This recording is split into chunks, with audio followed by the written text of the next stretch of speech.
So tonight I am going to talk about my favorite topic yet again, because I'm still not very good at talking about it, which is that divine presence and what the hell is it? And I think I need to get better at expressing it, so I'm going to try tonight, and you can tell me if bit by bit I'm getting sharper with it. I'm going to just move you over here a second so I can see some of this and see you as well. So I want to try and put it across in a way that that you really get the simplicity, or is the simplicity the right word? Maybe elegance that I'm hoping the ideas have. So let's start from a fundamental, which is the idea that everything is forming. That's what we experience every moment. It's forming a new thing based on the past. And it's the idea of, oh, well, maybe what we're experiencing it to be is what it is. And it just goes back and back and back, and it gets simpler and simpler and simpler and simpler. And I've traced it back and gone, look, this is psyche is the leading edge, and before that you have the life, and before that you have physics, before that you have mathematics, and then you have the undifferentiated one. And everything I'm suggesting is actually one. It's not like it really is. It's everything is one. Everything is the undifferentiated oneness, which has the quality of being. It exists, but that's it, which is differentiated as everything. And it's forming all these different systems, and it's formed us, and we're conscious, and we're experiencing psyche, and we're reflecting, and that one process, one natural evolutionary emergent process, is what existence is. So then I was left with the question, if that's right, then what is this sense I sense that I have, and so many people have, that there is something greater than me? I don't mean greater, and there's lots of things greater than me. Huge, most things probably. I mean greater, more emergent than a human being, than the psyche. And what I wanted to share is the idea that presence that I experience, this benign, loving, exquisite, beautiful something, which has been called, and I've called God, as well as all sorts of other things, the beloved, by all those names, is itself evolving. And I want to drop in a name here. You won't know the name, I don't suppose, but I want to say it because I've got his picture now up on my computer. So a gentleman called Samuel Alexander, who lived at the beginning of the last century. And he was the first, I think it was Oxford University. I think it was the first Jewish professor at Oxford University. They're bloody good, these Jews, at coming up with new ideas about God, because I think you can see that the Gnostic idea, the God of love, arises really with them, and completely re-envisaged. It's a completely new idea of what God is, and a complete rejection of the traditional Jewish view of God, the Yahweh character. And he, I think, is the only person I've come across, and it's not the same at all, but it's the closest, 100 years ago, to saying that God is emergent. God's not the root, it's the flowering. In fact, he actually uses that analogy, I've found, which is interesting. So that analogy which I've been sharing is not mine. It's come 100 years before me. Isn't that beautiful? From this gentleman, Samuel Alexander, although it is different. Okay, so what I want to do tonight is go, how the hell is this happening? How can we understand it? So I have suggested that we understand the past accumulates, forming passivity. It's not passive. It forms the systems which run what's going to happen next. And that it forms what I've called the infogenetic tree. And all that's just simply taken from the idea of the phylogenetic tree, which you've seen. All the species, leads to this species, leads to this species, and you've got the tree coming off. And just going, well, this goes back and back and back, because the whole universe has evolved.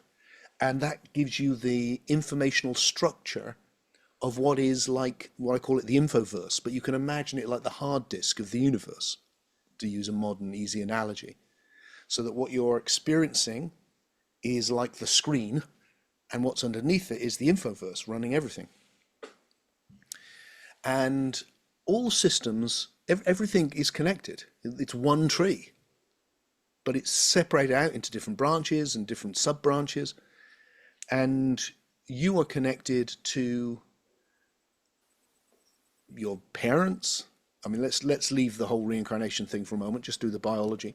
You're connected to your parents. You're their parents. You're connected to your racial root. You're connected to the fact that you're a human being. Then you're back to being a mammal, and blah blah blah. And in that process of the evolution of these different systems, we've seen two things basically happen. One is that systems split and individuate. So, there's not just one type of monkey, there's loads of typical monkeys, including us, for instance. They've individuated. And that's happened, that's the major way that evolution and emergence has worked. But there's also occasionally where systems come together and form a super system. They integrate, and they form something greater than the subsystems, and that's happened with chemicals like water. Famously, it's hydrogen and oxygen. Two gases come together, you get a liquid. What the hell? There it is. And of course, it's happened with your body. You aren't just there's not just a pile of cells, but all of these trillions of cells have come together to form a integrated, complex system. And so the idea that I'm playing with is simply, that hasn't stopped. It's carried on, and that what we experience as God, the most emergent thing in the universe, is the most emergent level of that process, and it has come together. The body took cells were the most emergent level. Then they came together, and we had superorganisms. Now that's the most emergent level, and I've suggested the same with the psyche. The psychobiological system has evolved, and then psyches can come together to form a super psyche or a super soul. I never know. These words, I use them all because I haven't settled, or they've all got different qualities. But what I want to do always is get across the actual idea. That's what I want to do. I think last time I talked about, maybe self is better, because soul sounds like it's separate from the rest of you, but it's not. It's all one system. The other thing I've been thinking of is in Soul Story, I talk about the soul stream, and I do that to give a sense of movement, that it's moving, it's forming. So you could see God like a super soul stream, because it's forming, just like you're forming. Okay, so how does that happen? How can we imagine what's happening here enough to make this seem plausibly understandable? So my ideas of passivity are very much based on Rupert Sheldrake's ideas of morphic resonance, and he deserves all credit.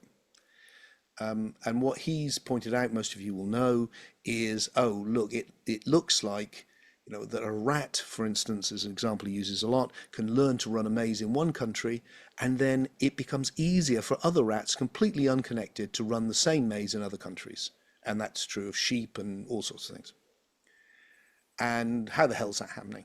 And his explanation is that they're actually connected, and he thinks they're connected through morphic fields and resonating with each other. So rats are more like each other than a rat is like a sheep, and therefore they affect each other. I have some differences with Rupert, just in terms of fields and resonance, but I'm not going to get into that. The essential idea is the same. So what I'm saying is, look, you as a system are unique, but you're connected back to a system which is you've arisen from and still part of, which is all human beings. So what happens to you, you're evolving individually, but it also has a collective effect on all of the systems that you're connected to, and the ones that are closer, you have a bigger effect. And that's, I think, what the morphic resonance idea is trying to point to as well. Okay, so bear that in mind. That's the background. Now, what I what it looks to me like is happening is that at some point in our development, we started having the experience that I've called communion. And I've called it communion because it's the experience of unity, but as an individual. You're an individual in experiencing some sort of unity. What is that? Well, it's psi sensing, which is the arising of the psyche as a sense, and that can sense the fundamental oneness, the undifferentiated. And I think it arises without us even knowing that's what it is, quite a lot. One of the things which is worth really getting is that mostly we don't know how we're sensing.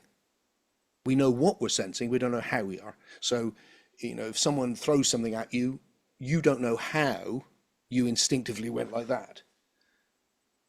But you know that you did, and there's a whole load of categories happening, instinctual categories, and in which you're analyzing the information and are able to move out of the way.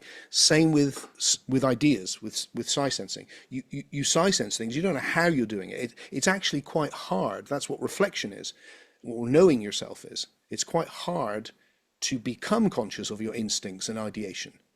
It's a challenge. So when we psi sense things, generally we don't know how we're doing it.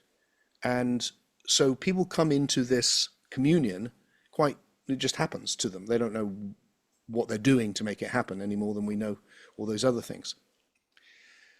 And I think it happens in a very natural, limited way, mostly, which is with other human beings, or with nature, or with a place, or an activity even. And what's happening is that you're focused so much on the thing you're with. Let's imagine it with a person. Let's imagine it with a lover. That's something which I hope lots of people have experienced, where you're with someone and you're focused on them, which brings it into high definition, and you're psi sensing them. Again, you're not thinking about it like that, but you are.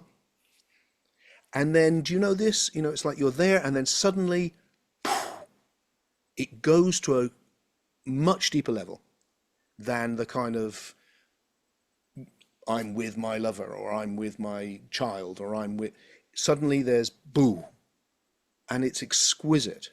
And you've gone into communion. And that's when we lead it with the breath. There's me, there's my breath, and then boo, you've gone into communion.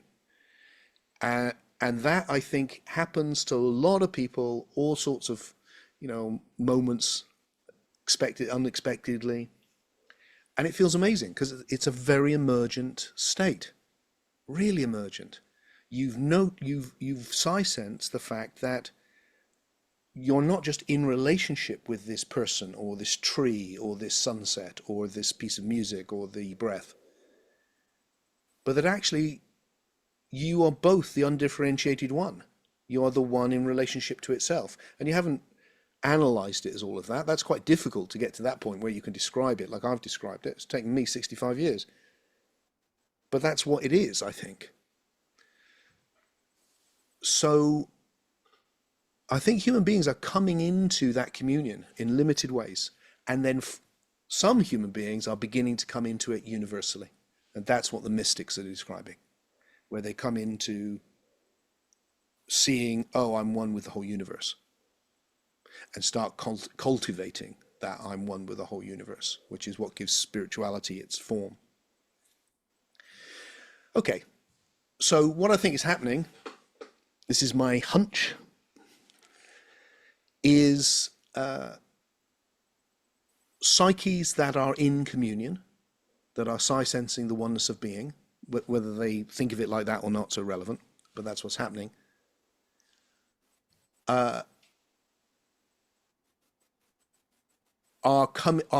Begin to form a super system.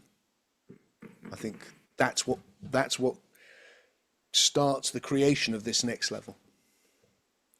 So, you can think about the last level, the emergence of psi sensing the ability to reflect on your own processing. That's a massive shift in the evolutionary process, a major new emergent. It changes everything.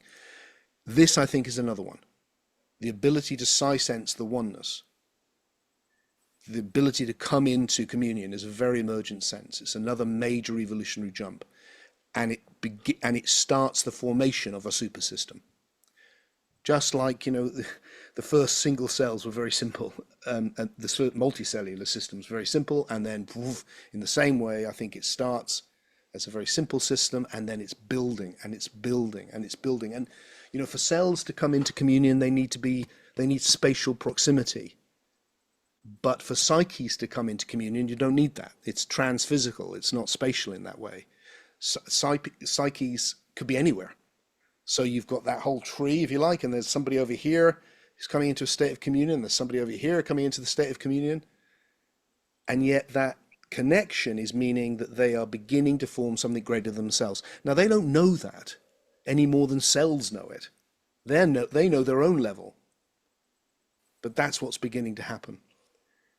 And that includes in the after-death state. In fact, my guess would be it's in the after-death state that this is happening the most. Because, as we've discussed before, why do I get you to close your eyes when we meditate? Because if you cut your senses down, you can pay more attention to psi sensing. When your senses don't exist, because the body doesn't exist, it would seem from near-death experiences that psi sensing becomes very, very vivid. So the ability to psi sense and enter that communion state, I think probably is much easier. And a lot of this is happening in that state. So, all right. Once that's happened, of course, once we've gone down the road long enough, and we certainly have, then that system begins to have its own distinct identity, and we can relate directly to that system. And that's what we did at the beginning when I said, can you sense the divine presence? So what I think's happened is that this natural process of emergence, of integrating, has happened on the next level. It's happened because human beings have discovered they can sense the fact that the universe is a one, and that's brought them into communion and formed a greater level of the infogenetic tree. And that's what we're connecting to. And there's been an historical confusion because I think human beings have then come into the place where there's this super system now, and they experience it, and it's like a big mind, and they experience this great mind, and it's amazing, and it's very beautiful, and it's greater than them, and so they assume it must be the source. And why wouldn't you? But they're confusing, if you'll go with this metaphor, they're confusing the ground and the sky, because they didn't have an evolutionary understanding. And then, as I think I said previously, it's not that the shift is, you've got the ideas in so many traditions, the Vedas and the Hermetica and blah, blah, blah, that there's a great mind and it births a universe. And this is going, oh, no, it's just flip it around. It's the same, it's just the other way around. No, not a big mind births a universe. The universe births a big mind. Big mind is not at the beginning. It's made of all of our little minds. And then you get this coming together of, this is a real caricature because Eastern spirituality is massive and varied, and so is Western. But if you'll allow me the caricature, you get this Eastern enlightenment, which is about finding the formless emptiness, which is the undifferentiated one. And then you get the Western tradition, which is about finding the fullness. It's about finding God. And you're going, oh, these two come into relationship. One is about sensing the ground, and one is about sensing the sky. And that's what these different traditions have been exploring, and different mystics have been exploring. So that what I'm kind of suggesting brings the West and the East together in a rather delicious way for an old eclectic like me, who's written books on Taoism and Christianity and God knows what else. Because what I'm saying is, look, the beginning is much more like the Taoists say, but where it's gone is much more like the Christians say, for instance. That it's starting as one that becomes two, it's very, and then it's going to become this super being, this super soul, this thing which we get to be a part of. And when I was thinking about this today, I was thinking the problem for me is that I kind of feel like I'm going to be Biling no mates, because the majority of spiritual people, and I see this in the reactions I get, the majority of spiritual people do not want to let go of the idea of God at the beginning. And the majority of scientific people do not like the idea of God at the end. They don't want a God at all. So the idea that it's well, not at the end, but it's arising as God, they don't like that. And spiritual people, it's ironic. It's a kind of an essentialism or almost a reductionism. It's like, well, if it's not there at the beginning, it's not what it really is. You're losing the magic of life. And it's a failure, I think, to grasp the evolutionary idea that, or the one I've got anyway, which is not reductionist at all. It's emergentist, which goes, look, no, the whole thing is real, and it's flowering into the most real. This is the greatest possibility that took 14 billion years to even arrive. That's how much it took for this to arrive. And it's a reworking also of the old mystical teaching that you are God. But it's turning that around as well. It's going, you are God, but not because you were. The old metaphor that's used a lot is that we're sparks from God. So we're a little spark of divinity, and we've broken away, and we need to get back. But that's, the body. The body isn't one thing that is differentiated into a lot of cells. The body is lots of cells that came together to form one thing. And I think it's the same with the supersoul. The supersoul isn't a big thing that split up into lots of separate individuals. It's lots of individuals that have come together to form something greater. And then, because it now exists, you can have two experiences with it, like anything. You can relate to it, which can be beautiful. A lot of people do that. Most people do that. They have a relationship with that thing which is greater. And then what the mystics have been saying all the time is, yeah, but you can go deeper. You can commune you can have a mystical communion with God. And that's psi-sensing God.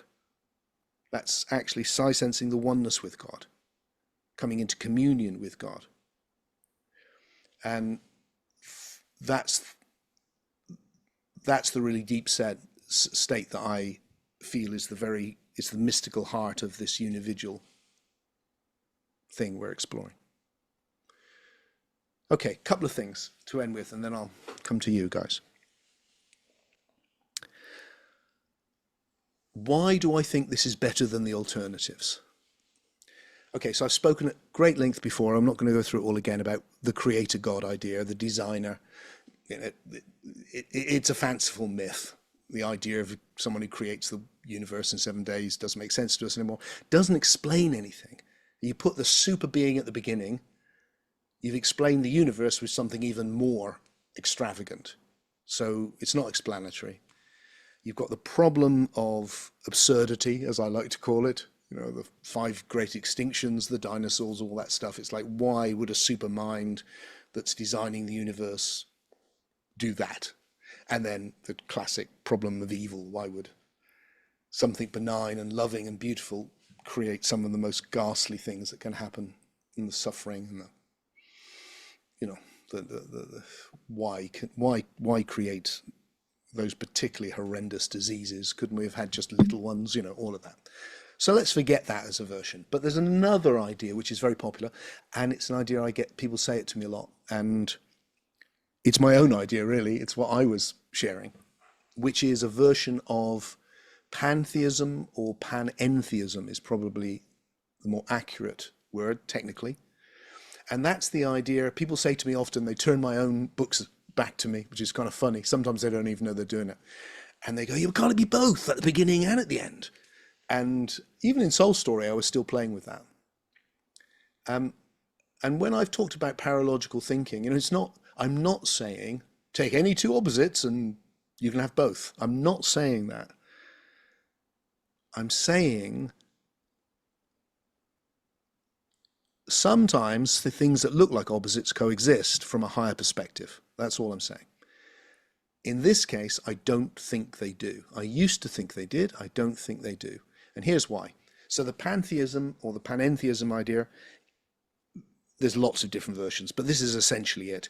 It's there's some sort of divine potentiality, God at the beginning, and the universe is God.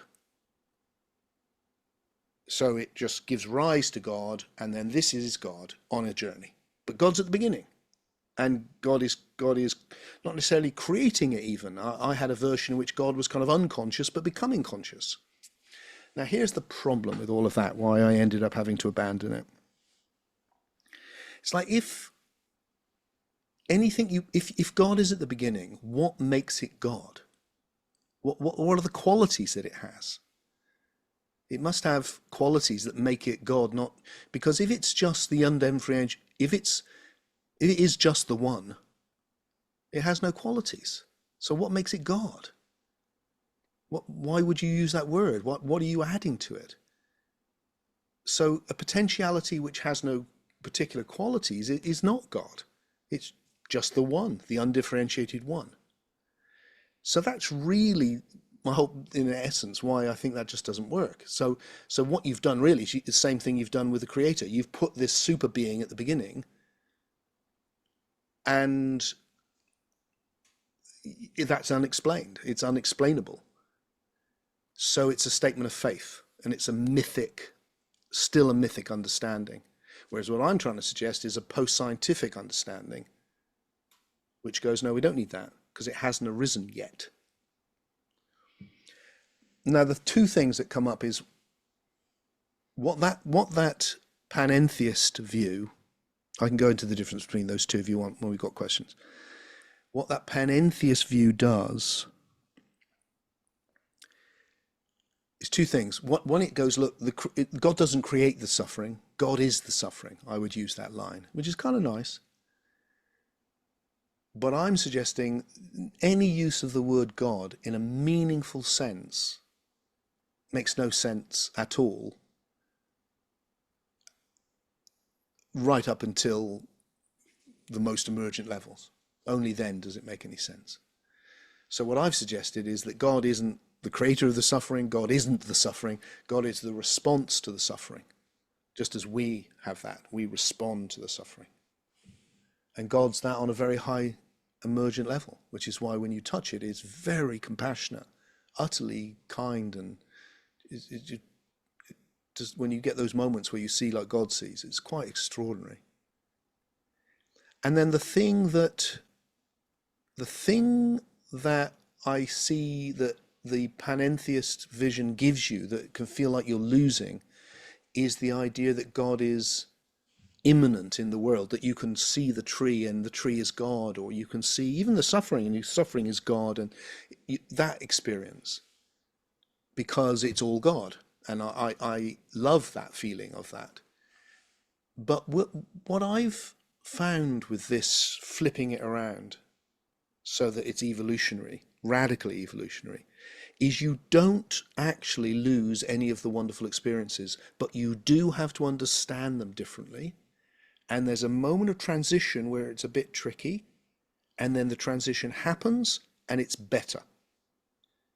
So for me, it's gone from the immanence of God, which was a nice experience, but didn't really make much sense, until now it feels more like what happens is I shift. I come into communion with the divine presence, and for a moment I start to see a little bit, anyway, a little bit more. Not that I see that everything is God, but rather I see everything as God sees everything. And so therefore everything, the beauty is turned up, the poignancy is turned up, the compassion towards the suffering is turned up, the feeling of the reality of things and the miracle of the whole process, if you like, that sense of, when I say miracle, I mean the wonder of it. So that experience of the immanence of God doesn't go, it just flips around, and now it's something which is arising because I'm in this emergent space. I'm bringing it to the nature. I'm bringing it to the sunrise. I'm bringing it to the suffering. Okay. Last thing. I just want to have a go at dealing with what I think are some common confusions to avoid that. I am not. I've called God, and in Soul Story, I use this phrase, the communion of souls, and I used it because it has this resonance. It's an old Christian phrase, and I was going, look, the communion of souls isn't around God. The communion of souls is God, and that felt a good way to try and say it then. The confusion it sometimes sets up for people is that they think that therefore they feel like, well, when I experience God, why don't I? Well, I'm not experiencing other psyches. You know, when I'm out in nature and I feel the divine, it's like I'm not. There's no other people involved. Or when I'm in quiet and meditation, in this, on my own or in a chapel or wherever I am, I'm not connecting with other psyches. And I just want to make this. That's the confusing aspect of me talking in that way, because I'm saying that the communion with the psyches entering communion have come together to form this greater system.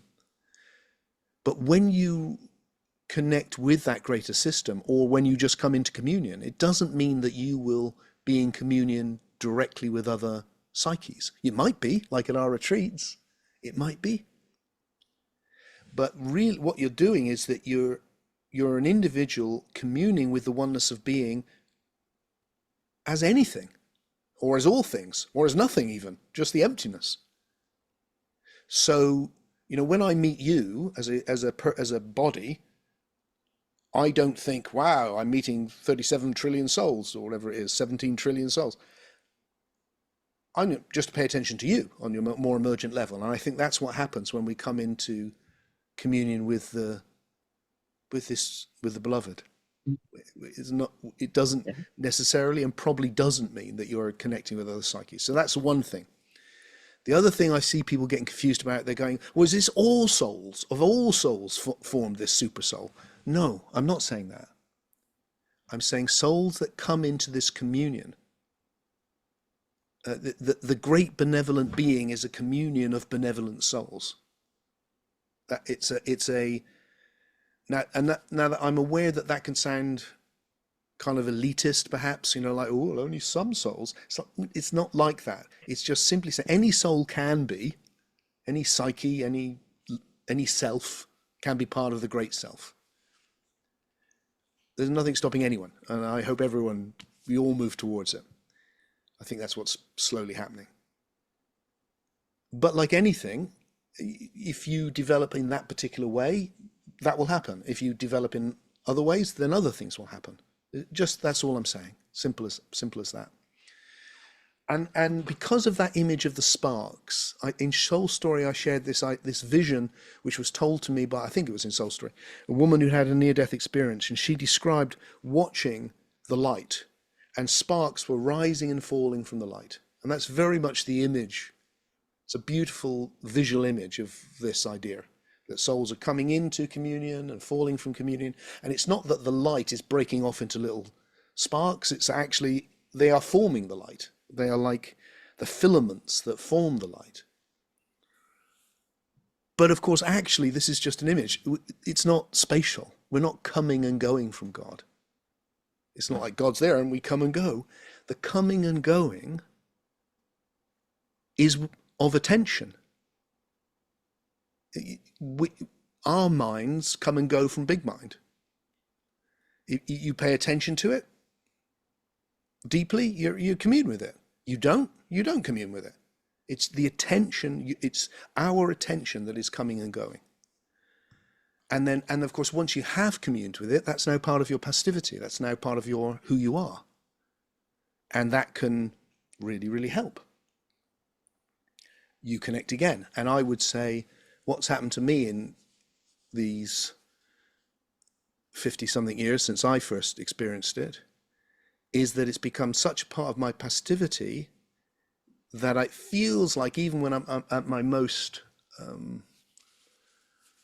most, there's still a part of me that can just touch it. and that enables me to work my way back to it eventually. And that's because it's in my past now. A part of myself has been so entwined with the great self that I'm connected, and then communion's more possible.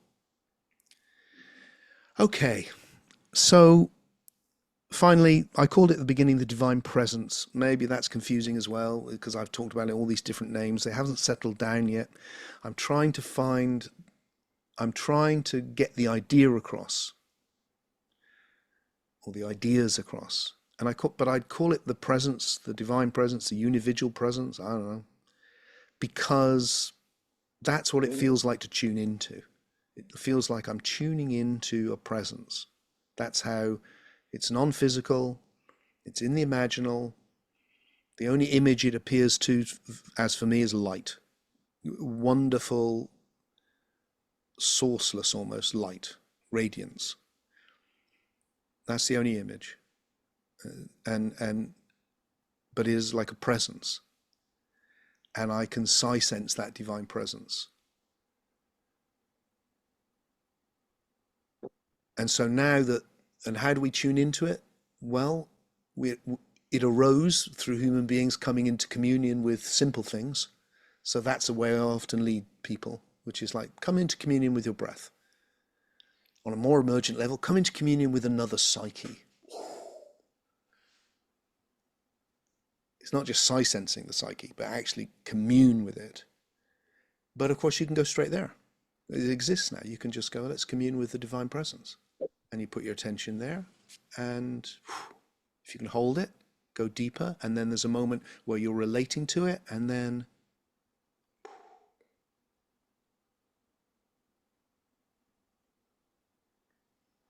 there it is. Okay, my lovers. Thank you so much for all that attention and letting me have a go at saying all of that.